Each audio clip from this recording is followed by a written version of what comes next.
बड़ी खबर यह है कि उत्तर प्रदेश पुलिस के रिक्रूटमेंट एंड प्रमोशन बोर्ड ने पेपर लीक के मामले की जांच कराने के लिए एक आंतरिक कमेटी का गठन कर दिया है और अब यही कमेटी इस बात का पता लगाएगी कि 18 फरवरी को उत्तर प्रदेश में पुलिस कांस्टेबल की भर्ती के लिए जो परीक्षा हुई थी उसका क्वेश्चन पेपर लीक हुआ है या फिर नहीं हुआ है। बड़ी संख्या में हमारे दर्शकों ने, खासतौर पर युवाओं ने और छात्रों ने हमें यह लिखा कि वो चाहते हैं कि हम कांस्टेबल की भर्ती के लिए इस परीक्षा में जो धांधलियां हुई हैं या नहीं हुई हैं उसके बारे में एक स्पष्ट विश्लेषण करें। और आज हम अपने दर्शकों की मांग पर सबसे पहले यही विश्लेषण और यही खबर आपको दिखाना चाहते हैं और खास तौर पर हमारे उत्तर प्रदेश के दर्शकों के लिए, युवाओं के लिए और छात्रों के लिए जो उत्तर प्रदेश की पुलिस में कांस्टेबल बनना चाहते हैं। फिलहाल सोशल मीडिया पर बहुत सारे छात्रों ने यह शिकायत की है कि 18 फरवरी को दूसरी सिटिंग की परीक्षा से पहले ही उनके मोबाइल फोन पर एक प्रश्न पत्र आ गया था जो इसी भर्ती की परीक्षा से जुड़ा हुआ था और इसीलिए अब बहुत सारे छात्र उत्तर प्रदेश पुलिस से पेपर लीक की शिकायत कर रहे हैं और दोबारा से इस परीक्षा को कराने की मांग कर रहे हैं, जबकि पुलिस भर्ती बोर्ड ने इन आरोपों को अपनी शुरुआती जांच में गलत बताया है। और यह कहा जा रहा है कि एक ऐप होता है आपके फोन में जिसका नाम है टेलीग्राम, और टेलीग्राम ऐप पर वायरल हो रही जिस आंसर शीट को दिखाकर पेपर लीक होने का दावा किया जा रहा है उस मैसेज को एडिट किया गया है और पेपर लीक होने के जो तमाम दावे हैं ये गलत है। हालांकि अब भी जब हम आपको ये खबर दिखा रहे हैं इस समय भी बहुत सारे छात्र सोशल मीडिया पर लगातार इसके बारे में हमें लिख रहे हैं और वो चाहते हैं कि हम इसके बारे में खबर बताएं और पूरे देश को सही तस्वीर दिखाएं। और इस मामले की कड़ी कार्रवाई की मांग बहुत सारे छात्र और उनके परिवार कर रहे हैं और वो कह रहे हैं कि इसकी गहन जांच होनी चाहिए। इनमें से बहुत सारे छात्रों ने हमें यह भी लिखा कि वो और उनका परिवार क्वेश्चन पेपर लीक की खबरों की वजह से सो नहीं पा रहे हैं, बहुत बेचैन हैं, दुखी हैं और उन्हें पीड़ा हो रही है और कुछ छात्र तो इसकी वजह से डिप्रेशन में भी चले गए हैं। और क्यों ना हो, यह होना लाजमी है क्योंकि हमारे देश में जो युवा हैं, छात्र हैं, वर्षों तक वो कोचिंग लेते हैं, मेहनत करते हैं, दिन रात पढ़ाई करते हैं कि उन्हें कोई सरकारी नौकरी मिले। उसके बाद जब परीक्षा होती है तो फिर यह खबर आती है कि परीक्षा में या तो जमकर धांधली हुई है, नकल हुई है या फिर क्वेश्चन पेपर लीक हो गया। और उसके बाद वो लोग पास हो जाते हैं जिन्होंने बेईमानी की है और जिन्होंने ईमानदारी से वर्षों तक पढ़ाई की है, मेहनत की है, कोचिंग ली है, वो सारे लोग रह जाते हैं। आपको जानकर हैरानी होगी कि उत्तर प्रदेश में यह परीक्षा पुलिस कांस्टेबल के 60,244 पदों के लिए हुई थी। इसलिए अब यह बात हमारी ध्यान से सुनिएगा। टोटल पद उत्तर प्रदेश की पुलिस में जो कांस्टेबल के पद हैं वो हैं 60,244 और इन 60,000 पदों के लिए 50 लाख से ज्यादा छात्रों ने आवेदन दिया था, जिनमें 15 लाख सिर्फ महिला उम्मीदवार थी और 35 लाख पुरुष उम्मीदवार थे। ये भीड़ देखिए आप, ये तमाम जो भीड़ आप देख रहे हैं रेलवे स्टेशन पर, ये उन छात्रों की, उन युवाओं की भीड़ है जो ये परीक्षा देने के लिए जा रहे हैं। आप अंदाजा लगा सकते हैं कि इस भर्ती परीक्षा में न्यूजीलैंड जैसे पूरे के पूरे एक देश की पूरी आबादी शामिल हुई है।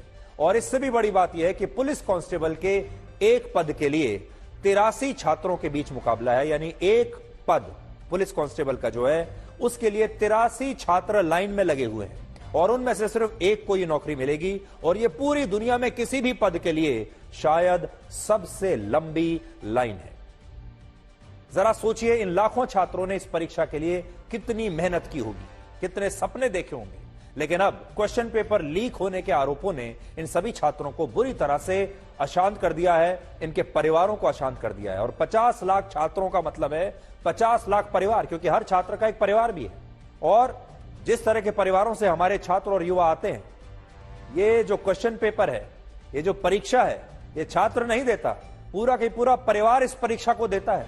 पूरा की पूरा परिवार दिल थाम कर परीक्षा के नतीजों का इंतजार करता है। और ये छात्र इन आरोपों पर इसलिए भी यकीन कर पा रहे हैं क्योंकि हमारे देश में सरकारी नौकरियों की परीक्षा का पेपर लीक होना सबसे आम बात है। बल्कि मैं तो ये कहूंगा कि हमारे देश में आज किसी भी सरकारी नौकरी के लिए कोई भी भर्ती की परीक्षा ईमानदारी से कराना सबसे मुश्किल काम हो गया है। आप करा ही नहीं सकते, या तो उसमें नकल होगी या धांधली होगी या फिर क्वेश्चन पेपर लीक हो जाएगा, पहले से ही बेच दिया जाएगा। हमारे देश के लगभग सभी बड़े राज्यों में हर साल क्वेश्चन पेपर लीक के कम से कम 2 मामले दर्ज होते हैं और पिछले 20 वर्षों में भर्ती परीक्षाओं से जुड़े 60 से ज्यादा क्वेश्चन पेपर लीक हो चुके हैं। और दुख की बात यह है कि इस लीकेज को कड़े से कड़े कानून भी अब तक रोकने में बिल्कुल नाकाम रहे।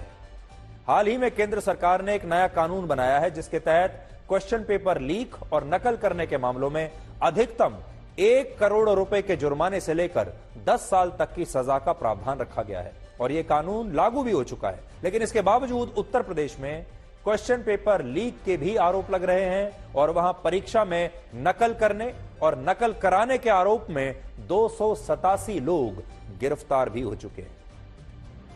और इनमें भी वो छात्र ज्यादा हैं जिन्होंने अपनी जगह किसी और व्यक्ति को फर्जी एडमिट कार्ड देकर परीक्षा देने के लिए भेज दिया। सोचिए, बेईमानी की इंतहा है बेईमानी की। और आप सोचिए कि छात्र ही खुद ऐसे हैं कई जो अपनी जगह किसी और को भेज रहे हैं परीक्षा देने के लिए।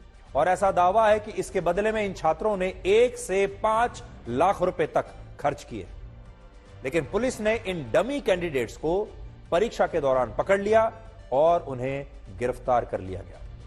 लेकिन अब जरा यह सोचिए कि अगर ये छात्र नकल करते हुए पकड़े नहीं जाते और पुलिस कांस्टेबल बन जाते तब क्या होता। आज तो ये पकड़ लिए गए हैं, हम ये भी नहीं कह सकते कि इनमें से क्या सारे लोग ही पकड़ लिए गए हैं, शायद सारे तो पकड़े भी ना गए हों। जो पकड़े गए हैं उन्हीं के बारे में हमें पता है, जो नहीं पकड़े गए उनके बारे में तो हम जानते भी नहीं। अब आप सोचिए, यही लोग अगर पुलिस कांस्टेबल बन जाएंगे या इनमें से और जो लोग पकड़े नहीं गए हैं वो जब पुलिस कांस्टेबल बन जाएंगे तब ये लोग नौकरी में क्या करेंगे।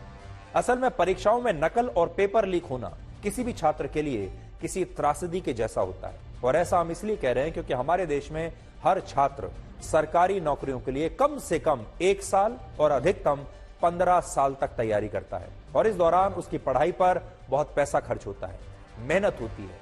एक बड़ा हिस्सा कोचिंग इंस्टीट्यूट्स को फीस के तौर पर चला जाता है और ये जो पैसा है ये परिवार अपने खून पसीने की कमाई से निकालकर इन बच्चों पर खर्च करता है इस उम्मीद में कि एक दिन इन्हें सरकारी नौकरी मिल जाएगी। आप जानकर हैरान हो जाएंगे कि हमारे देश की कोचिंग इंडस्ट्री, जो कोचिंग सेंटर्स का उद्योग है, ये 58,000 करोड़ रुपए का है, जो वर्ष 2028 में यानी आज से 4 साल के बाद 1,34,000 करोड़ रुपए का यह उद्योग हो जाएगा, सिर्फ कोचिंग का उद्योग। और यह पैसा भारत के उन छात्रों का होगा, उन छात्रों के परिवारों का होगा जो इन कोचिंग इंस्टीट्यूट्स में पढ़कर सरकारी नौकरी या कॉम्पिटिटिव एग्जाम्स की तैयारी करेंगे। कितना बड़ा उद्योग हमारे देश में ऐसे ही खड़ा हो गया।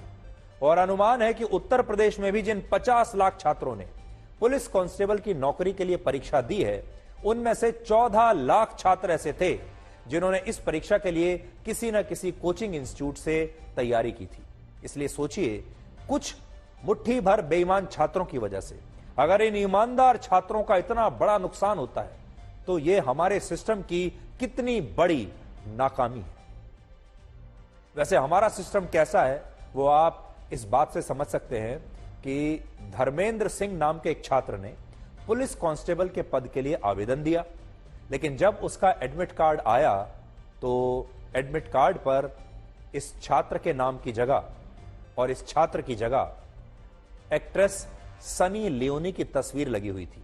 और अब इस मामले की भी पुलिस भर्ती बोर्ड द्वारा जांच की जा रही है कि धर्मेंद्र नाम के इस छात्र के एडमिट कार्ड पर सनी लियोनी की तस्वीर कहां से आ गई। तो इससे आप अंदाजा लगाइए कि कैसी व्यवस्था है हमारे देश में। और बोर्ड के अधिकारियों ने यह बताया है कि उसने परीक्षा से पहले छात्रों को उनके आवेदन में हुई गलतियों को सुधारने का मौका दिया था, लेकिन जिन छात्रों का लॉगिन आईडी और पासवर्ड किसी और के पास भी था, उन लोगों ने जानबूझकर आवेदन पत्रों में तस्वीरों को बदल दिया और उनमें सनी लियोनी और दूसरी अभिनेत्रियों की तस्वीरें उन्होंने लगा दी।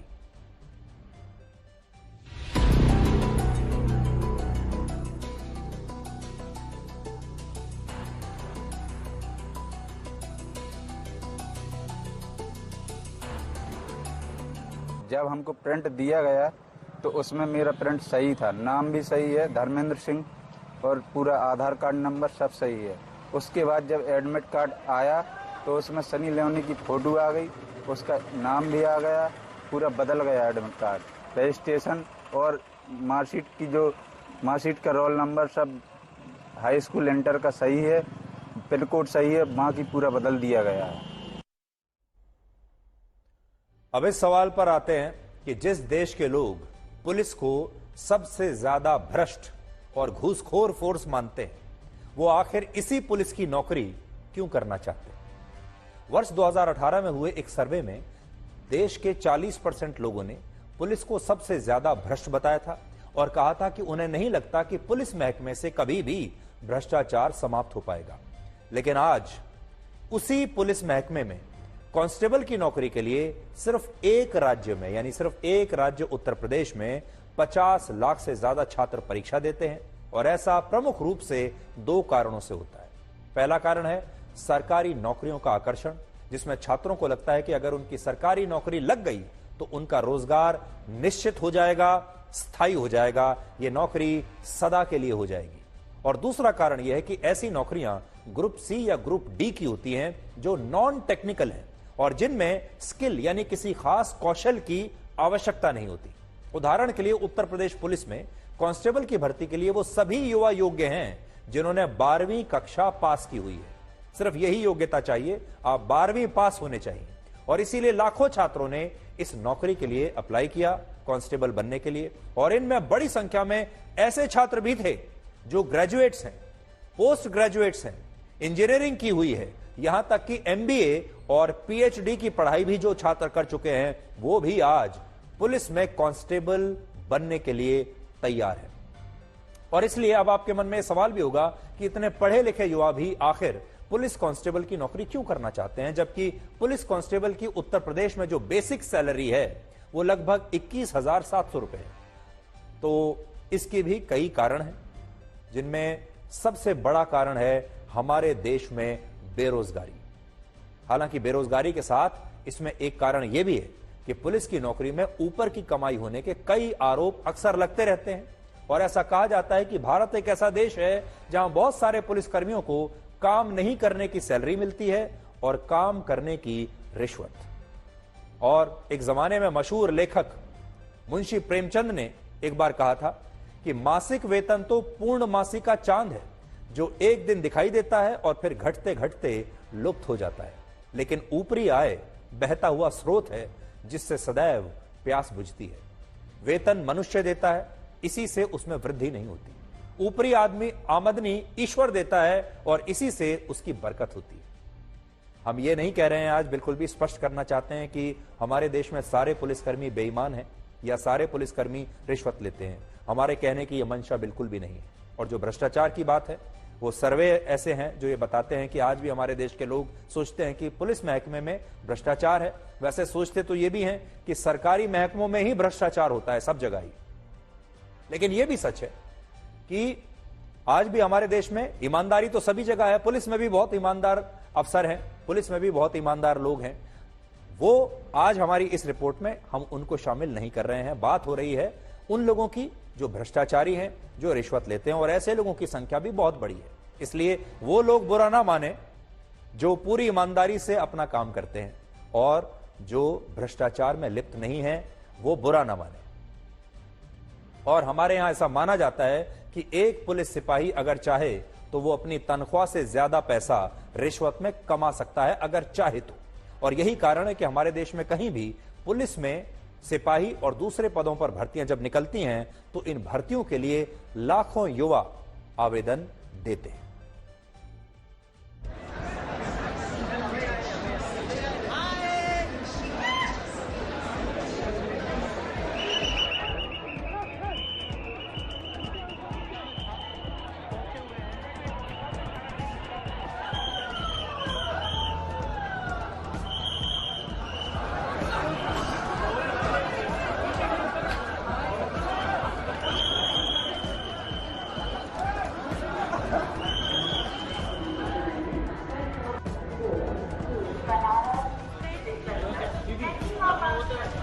मोबाइल पूरी तरह से संबंधित किया गया है और अब तक और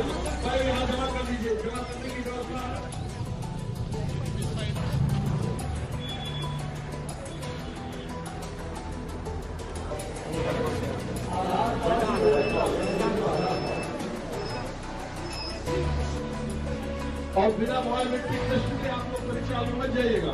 अगर बिना बायोमेट्रिक टेस्ट के जाएंगे वहां पर अनुपस्थित माना जाएगा।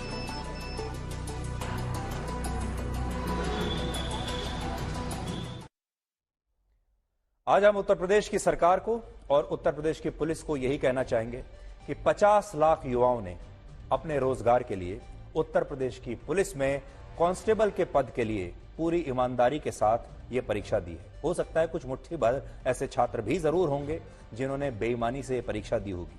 कुछ मुट्ठी भर लोग ऐसे भी होंगे जिन्होंने बेईमानी की होगी, क्वेश्चन पेपर लीक करने की कोशिश की होगी और बहुत सारे धांधली के तरीके अपनाए होंगे ताकि इसमें बेईमानी हो जाए और इसमें बेईमान छात्र पास हो जाएं और ईमानदार छात्र फेल हो जाएं।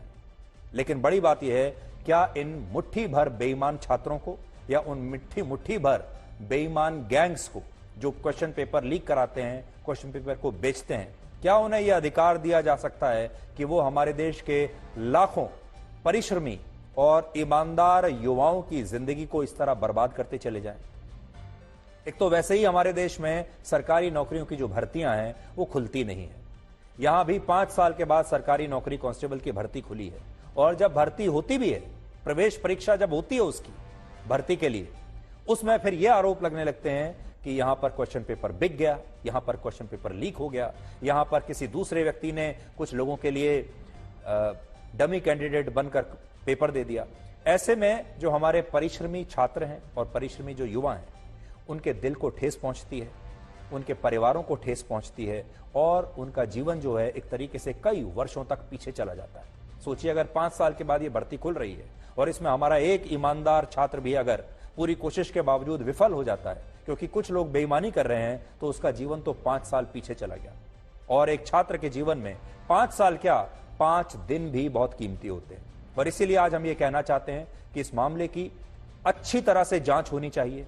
ये पता लगाया जाना चाहिए कि ये खबरें कहां से आ रही हैं, क्वेश्चन पेपर लीक हुआ है या नहीं हुआ है, और अगर ये अफवाह भी है तो हो सकता है कुछ लोग इसके पीछे हों जो ये चाहते हों कि ये परीक्षा रद्द हो जाए। देखिए, कुछ लोग जरूर ऐसे होंगे जो चाहते होंगे कि यह परीक्षा रद्द ना हो, लेकिन साथ ही कुछ लोग ये ऐसे भी होंगे जो चाहते होंगे कि यह परीक्षा रद्द हो जाए, चाहे झूठे अफवाहों की वजह से ही क्यों ना हो।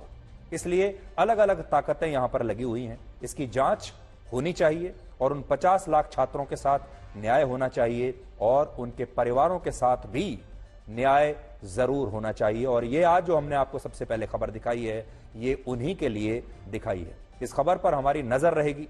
हम हर रोज ये देखते रहेंगे कि ये जो इंक्वायरी हो रही है ये कैसे हो रही है, किस दिशा में बढ़ रही है, क्या नई नई बातें इसमें पता चल रही हैं, और हम आपको इसके बारे में लगातार अपडेट्स देते रहेंगे।